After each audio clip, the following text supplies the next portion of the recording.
Hello, my name is Nancy, and this presentation is going to be on Chapter 10, which is on the policy uncertainty during the presidency of Bill Clinton.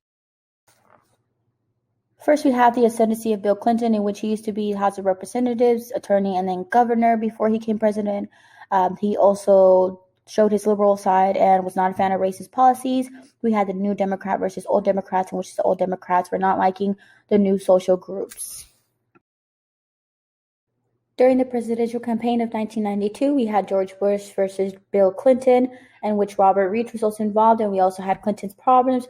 Robert Reich believed that the economy no longer revolved around nation states but had become globalized, and Clinton promised to repair or reform the healthcare system, including maternal health and family planning.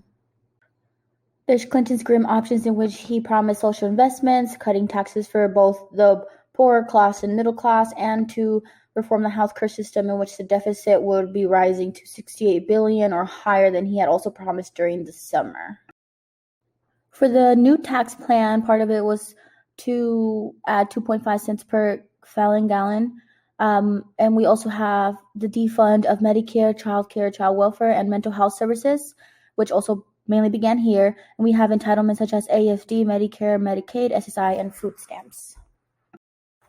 The fight for the health reform mainly revolved around employers giving their employees health insurance because they were lacking coverage, whether it was because the employee had succeeded their benefits or because the companies didn't offer it.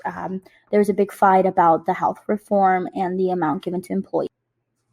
For the anti-crime legislation, a big problem was that the police or the prisons were not very well funded, so they were refunded with everything that they needed, including police officers and better prison conditions.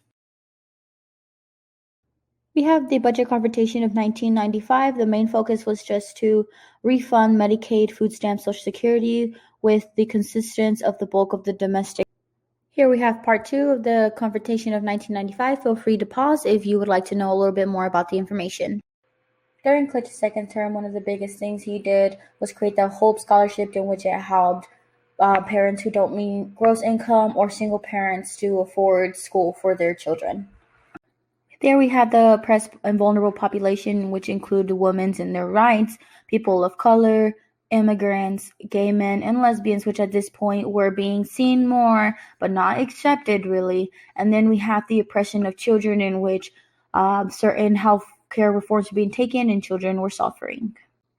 After President Bill Clinton came George W. Bush, and we will see what he has done for society. Overall, thank you for watching, and again, this was the video on Chapter 10.